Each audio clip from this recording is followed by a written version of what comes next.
তো রেডি হয়ে গেছিলাম, তো বেরিয়ে অত সকালবেলা টোটো রিক্সা কিছুই পেলাম না।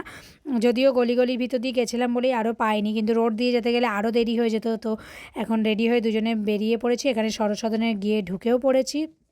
তো হাঁটতেই গেছিলাম, দৌড়ে রীতিমতো গেছি। তো গিয়ে ওকে বললাম যে আগে ম্যামেদের সাথে দেখা করে নে। তো এখানে সব মানে বেশিরভাগ স্টুডেন্টই এসে গেছিলো। ওরা মানে বড় যে ছেলে মেয়েগুলো আছে 9, 10, 8 ক্লাস, তো ওদের ওরা আগে থেকে এসে সব কিছু হলের মধ্যে সাজিয়ে দিয়েছে। আগের দিন তো জমা নিয়েছিল জিনিসপত্র যেগুলো বানিয়েছিল এক্সিবিশনের জন্য। তো এখানে ওরা লাইন দিয়ে সব দাঁড়িয়ে আছে। তো প্রথমে তোমরা এক্সিবিশনটা একটু দেখে নাও, তো তারপরে আমি তোমাদেরকে কিছু কথা বলতে চাই, মানে বিশেষ করে ছেলের মায়েদেরকে। আর হ্যাঁ, তোমাদেরকে আগেই বলেছিলাম না 17 তারিখে ওর সরস্বতনের সায়েন্সের এক্সিবিশন আছে, তো ওই কারণেই গেছিলাম। তো রেন ওয়াটার হারভেস্টিং তো বানিয়েছিল, ওটা জমা নিয়েছিল, আর আজকে ওখানে দাঁড়িয়ে ইনভিজিবল ইঙ্কটা করবে। তো গোটা এক্সিবিশনটা তোমরা দেখো।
চলো কিছুটা এক্সিবিশন দেখা হয়ে গেছে, আর এত সুন্দর করেছে, প্রত্যেকটা ছেলে মেয়ে খুব সুন্দর সুন্দর জিনিস বানিয়েছে।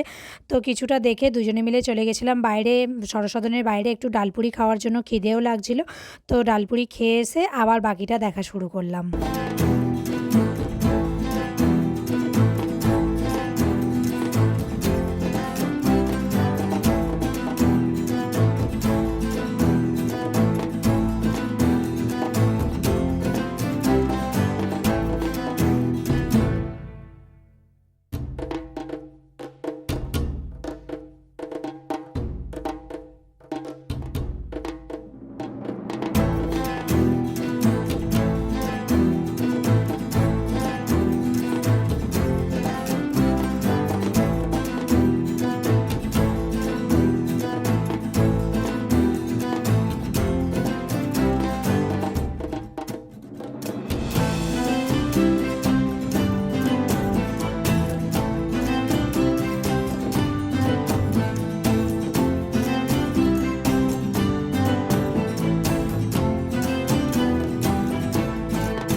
চলো এক্সিবিশন শেষের দিকেই আছে, তো এবার সব কিছু মানে যেটা বানিয়েছিল ওটা নিয়ে এবার বাড়ির পথে ফেরার পালা। রিক্সা ধরে চলে এসেছিলাম বাড়ি। তো আর যেটা বলছিলাম, তো মানে আমরা যারা ছেলের বাবা মা আছি, আমাদের কিন্তু দায়িত্বটা আরও বেড়ে গেল ছেলে মানুষ করার পিছনে, যেন মানে আরেকটু বেশি কেয়ার করে ওদেরকে মানুষ করতে হবে, যাতে সুশিক্ষাটা দিতে পারি। মানে পড়াশোনার ক্ষেত্রে কিন্তু না, ফার্স্ট সেকেন্ড থার্ড হওয়ার জন্য না, যাতে মানুষের মতো মানুষ হয়, মেয়েদেরকে সম্মান করতে পারি। মানে এটাই আমি বলতে চাইছি, যাতে মেয়েদেরকে রেসপেক্ট সম্মান মানে সব সময় যেন করতে পারে, এরকম সিচুয়েশান না তৈরি হয় কখনো ওদের সময়ে।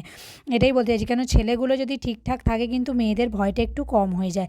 তো যার জন্য ওটাই আমার বলার কথা, আমরা যদি ঠিকঠাক করে এই জেনারেশনটা তৈরি করতে পারি, আমার মনে হয় না পরের জেনারেশন আর এরকম ঘটনা ঘটবে বলে। আর এই যে শাস্তি পাওয়া বা এইসব, তো আমার মনে হয় না শাস্তি ফাস্তি কিছু হবে বলে। এইভাবে চলতে চলতে কিছুদিন পর আবার সব কিছু বন্ধ হয়ে যাবে। তো আমাদেরকেই চেষ্টা করতে হবে বাচ্চাগুলোকে যেন ঠিকঠাক করে মানুষ করতে পারি, যাতে এইসব ঘটনা আর পরিবর্তে কখনো না ঘটে।